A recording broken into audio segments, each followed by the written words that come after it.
Hello, everyone, and welcome to This Week in Rewards for the week of April 7th to 14th, 2023. I'm Patrick, founder of rewardscanada.ca, and we're going to discuss what's happened in the world of loyalty rewards and credit cards and travel in the past week here in Canada. And if we happen to touch on things worldwide, we will, but I think this week's mostly just Canadian stuff. If you have any questions, feel free to subscribe to the channel, and then you can ask those questions in the chat. I'll do my best to answer them during this little live webcast here. And if not, you can always email us or send a thing through the contact form if you have any questions on loyalty programs, if you're watching this video after it is live, or you can even ask those in the comments below the video, and we'll do our best to answer those as soon as we can. So on tap for this week, the first topic is a loyalty lesson that we put out. And in this loyalty lesson, we looked at how a card that gives you 4.16% cash back may actually be better than a card that awards 5% cash back. If you have been on the site, you've probably seen and read it. If not, let me explain. So what we have here is me taking another shot at BMO Bank of Montreal. They just make it too easy for me, and I apologize to the bank for doing so, but they've made it easy to give these loyalty lessons on how you have to look beyond just the initial number that is promoted by the banks for credit cards or even loyalty programs in general. And so what we looked at here was BMO's World Elite Cashback credit card that offers 5% on grocery purchases. They market it as the highest cashback rate in Canada for groceries.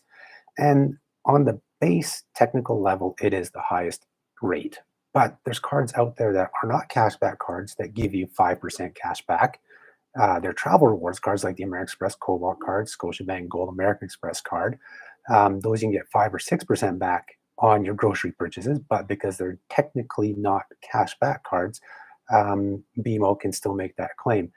But what we do in this loyalty lesson is actually compare it to a very, comparable card, another World Elite card. And this is a good comparison because you have two World Elite cards, the cashback World Elite from Bank of Montreal, and then you also have the MBNA, and this is what we can compare it to, the MBNA Rewards World Elite MasterCard. This is a travel points card that has a cashback option.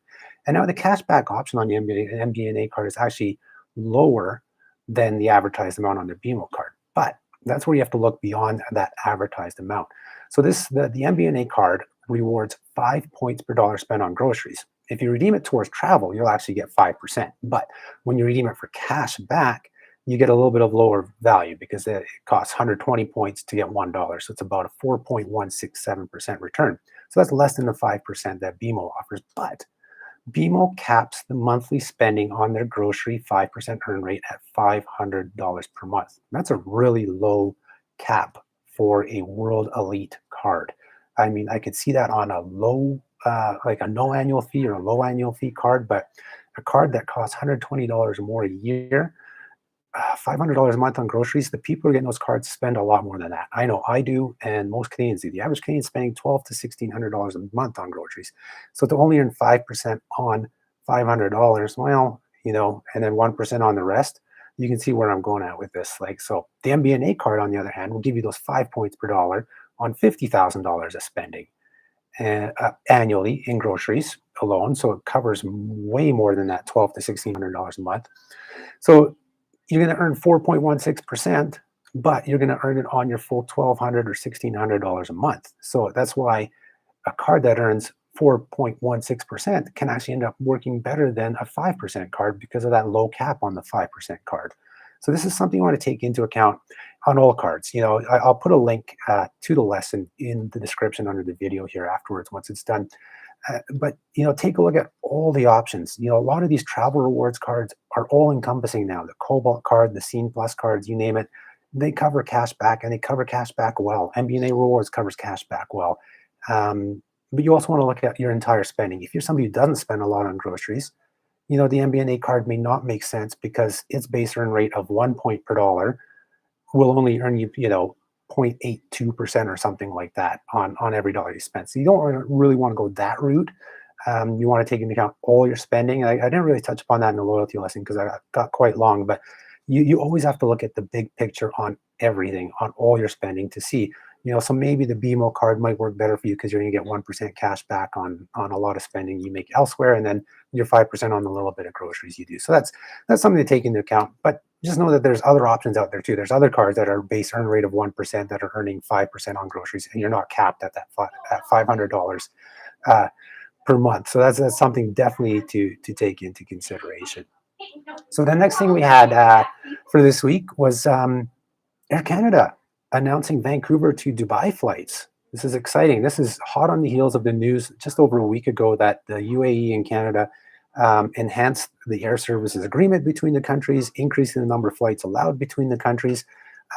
First out of the gate was Emirates, moving their Toronto flights to daily service, Toronto to Dubai. And then not too long after, we had Etihad come out and say they're increasing their flights daily from Toronto to Abu Dhabi. And now Air Canada announced earlier this week that they're going to go Vancouver to Dubai 4 times weekly, and this is going to complement their Toronto flights. So just as exciting news, great news for Aeroplan members looking for more methods or ways to get to the Middle East or beyond and to use their points. Initial points requirements on the Air Canada Vancouver to Dubai flight were quite high, especially for business class. Economy and lower weren't too bad, especially if you can upgrade those with your e-upgrade credits. So definitely something to look into if you are an Aeroplan member, that you have this new option to get to the Middle East, Vancouver to Dubai. And you're going to have one more option. I haven't seen the official press release, but according to a thread on skyscraper pages on Canadian Aviation, we should have Emirates announcing Montreal to Dubai shortly as well. So you're going to have Montreal, Vancouver, and Toronto all going to Dubai, as well Toronto to Abu Dhabi. And these are all Aeroplan eligible routes. So these are exciting times for Aeroplan members with more options to use their points, more flights. The more flights there are, the more options there are to use your points. Maybe they won't be at the lowest points amounts, but at least the options there for you guys. And that was sort of the big news from Air Canada. I mean, the Emirates and Etihad news was big, but most Canadians, of course, with Air Canada are really that's the number one driver is the Air Canada flights. So great news from them to start the flights from Western Canada to Dubai. I think even people in Alberta, Seattle, I mean, even though Seattle has direct flights with Emirates, that's just another option that people may look at with these flights. Next up on tap for this episode was our first piece of a new series that I'm calling Everyday Value. And Everyday Value is going to be a series for all Canadians. This is kind of the path we took with Rewards Canada probably about 15 years ago, was to start writing our articles and providing information for all walks of life of Canadians. But now we're going to do some, really focused pieces, and we call it, calling it Everyday Value, because loyalty programs do provide everyday value. So often we're talking about maximizing your value, and that's like trying to get business class flights, trying to get first class flights, trying to get an overwater villa in the Maldives. But the fact of the matter is, for most Canadians, that's just not achievable, or it's just not an option for them. So these everyday value looks at redemption options, earning options, you name it. We'll look at things that Canadians from coast to coast to coast can look at for using their loyalty programs and getting value of. And the first everyday value post that we had in this series was looking at Marriott and Marriott Bonvoy, and how it just provides a great value here at home with our hotels in Canada. I put out a lot of examples. I had a lot of fun with this piece. If you've read it, I ended up making it, half of the examples into a road trip of driving, say, somewhere in BC or Alberta, and then overnighting in Regina, and then Thunder Bay, and then ending up in Vaughan, Ontario, to go to Canada's Wonderland, and pointing out how you can use points to stay at hotels overnight, or did a week-long example of the Calgary Stampede, and how the points there would save you a huge amount. Like the thing is, in Canada and worldwide, hotel rates right now are just outrageously expensive. They are going up and up and up. Even I just quickly looked this weekend, like tomorrow night, the Delta Calgary Airport Hotel is an awesome deal at only 15,000 points. And I think the cash rate was well over 300. I think it was like $330. So potential for huge value there from your Marriott Bonvoy points. And that's what this everyday value is showing to Canadians, that, a lot of times I think we've had focus just on the programs like Aeroplan and Air Miles, but there's a lot of other options there that make a lot of sense for Canadians. And I've always trumpeted hotel loyalty programs because not enough Canadians participate in hotel loyalty programs and realize what they can get from them. I mean, years ago it was a little different because we had a lot of credit cards, hotel credit cards. You had choice privileges, Best Western rewards, you had IHG. At that time, it was Priority Club. So there was a lot of credit card options for hotels. But now we're left with Marriott, which I mean is great because Marriott has the biggest footprint in Canada. The points are valuable. You can earn them really quickly with the Marriott cards or with Amex membership rewards cards. I mean, in my piece that I put out there on this everyday value, the $53,000 or $53,000, sorry, 53,000 Bonvoy points you would earn from getting a Marriott card and completing your spend to get that bonus would cover those hotels on that road trip in Regina, Thunder Bay, and Vaughan. And I was really surprised at how it worked out to exactly 53,000 points for those 3 hotels. I was like going to try and make it something close, but it was exactly the same amount as you would get for using that credit card and getting the bonus. So that was really cool. I was pleased with that happening in the piece. Wasn't planned for, but it happened. So I was super excited. So that was our first everyday value post. Was looking at how Marriott here, for most Canadians, because we travel domestically, there's only a small percentage that are going, jet setting to the far corners or far reaches of the planet. If you're not traveling for business, the fact of the matter is most travel is domestic, whether it's road trips or flying, you name it. We're going to the next province over. We're staying within our province. We're even just wanting to go to stay at a hotel in the same city for a staycation overnight just to get away from home. And Marriott provides a lot of value there, whether it's from the points or with the annual free night award that comes with the credit cards. So be sure to check that out and see how you can use the Bonvoy program here in Canada for your stays. Or we have other posts too, which maybe I'll link to, where we're showing how you can use the program for huge value in the Maldives and other far-flung locations. But maybe I'll save that for some other posts, and maybe we'll make another series that's not just everyday value, but maximizing your value or something like that. And then I think the last thing we'll cover today, I mean, this was kind of a quiet week, I think, because we're right after the Easter break here. Hilton Honors has come out with a new elite status match and fast track to elite status. I mean, I guess it's not new. It's the same one that they've been running for years. They just adjusted it. What you do if you have status with another hotel chain, they'll match you. You can get gold status for 90 days. And then if you stay, oh, geez, I should have looked this up before doing this video. I believe it's 8 nights. You'll keep gold status until March 2025. And if you stay 14 nights, you'll get diamond status until the same time, March 2025. So check this out. I mean, what was different from the new version of the status match offer versus previous ones is the number of nights required. And that, I mean, it kind of makes sense because now that we're out of the pandemic and more people are traveling, it's a little bit easier to reach those nights. But do know, as a Canadian, you have another option. You can get gold status, Hilton Honors Gold Elite status from the Platinum card from American Express. I mean, that's how I get it. It was very easy. I mean, yeah, the card's $699, but unless you're staying at Hilton's where you need to spend the money, $699 is less than probably 8 nights to get that gold status. Plus, you get all the other benefits on the Platinum card, just so much more to it. So be sure to take all that into account, and that's another option for you there to get the Hilton Honors Gold status.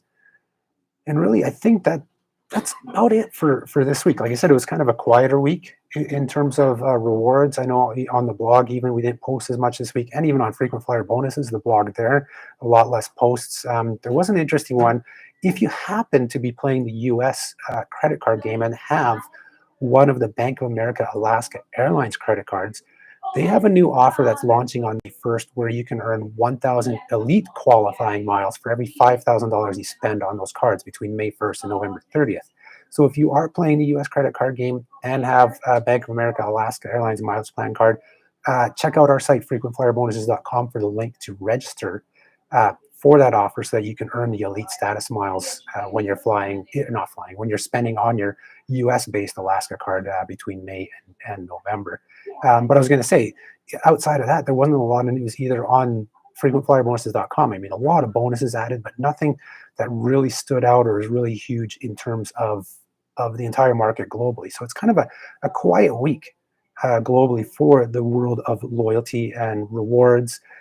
You may have seen some people talking about British Airways is having Avios only flights where every seat on a plane you have to redeem Avios for. They're not redeeming for cash. So that's kind of fun, but it's for us Canadians. I mean, unless you're in Europe at that time, because the flights are from London to Geneva and London. Oh, you'll have to correct me if I'm wrong. I don't even remember where the other location was. Oh, Sharm el Sheikh in Egypt. I think those were the two first routes that British Airways is offering these Avios only flights. A lot of hubbub on some blogs about it. They're not the first ones to do it. We see Qantas to do it. Cathay Pacific has done it. But now British Airways is doing it. I mean, it's good that the companies do that. I believe even Aeroplan did it. They did it for CIBC back in the day, where CIBC at that time was the Aero Gold cards, would have flights specific just to cardholders. So it's something that's been done in the industry, but right now with British Airways being the latest to do it, it's kind of making some big news globally outside of the Canadian market. So I mean, if you happen, to want to go to one of those places and those flights work out for you, and you can be flying out of London, hey, go ahead, redeem for it. They're Avios only flights, so there's a lot of seats open. I hope. I mean, with the amount of coverage that there was for them, maybe that those flights have filled up already. So who knows? But I think I will leave it at that. If any of you guys have any questions, you can ask in the chat for the few viewers that we have. Let me know if you have any questions. I'll give it a few seconds here, and if not, I will end today's stream here shortly. Even say hi. How about one of you guys say hi? No?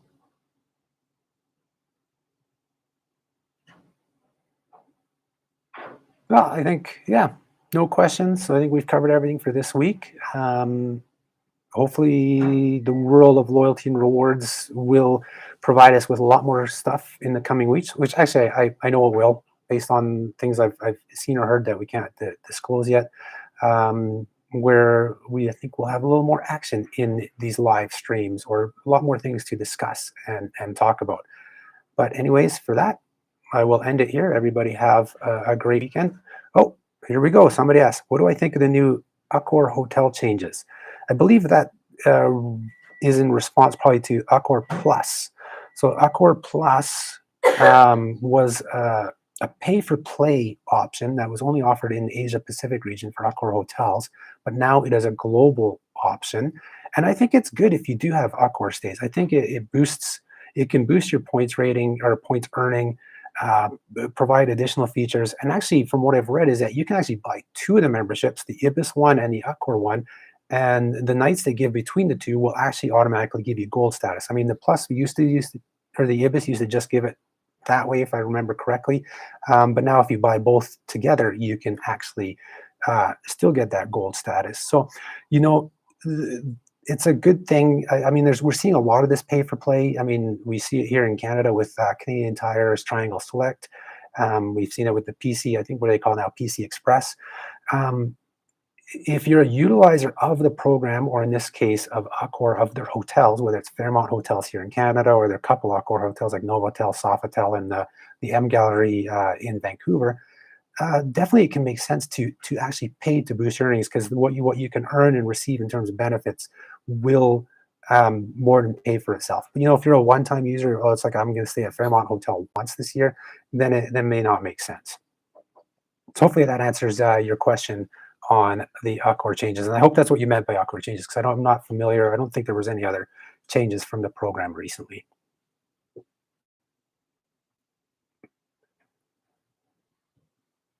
And I don't see any, yes, here we go.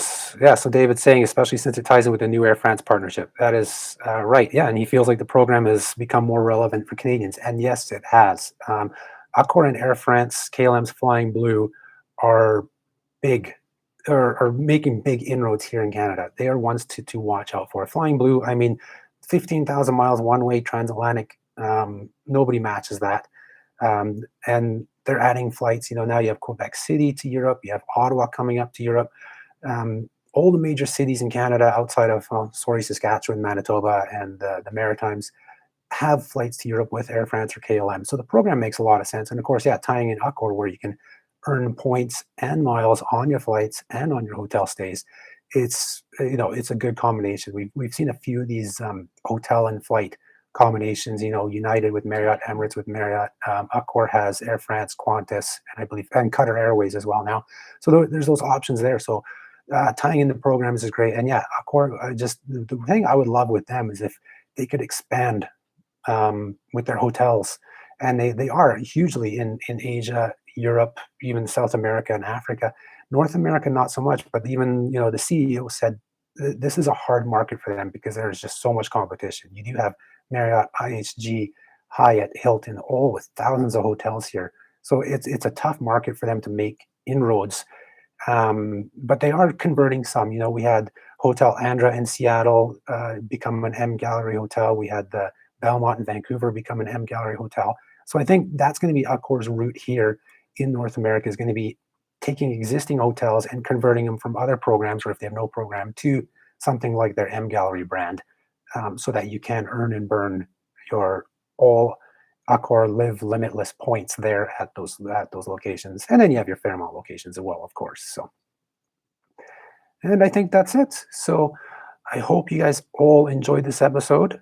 I don't see any other questions or comments. Thanks, David, for those few comments there and questions. And you guys have a great weekend, and I'll talk to you in next week's episode. Have a good day.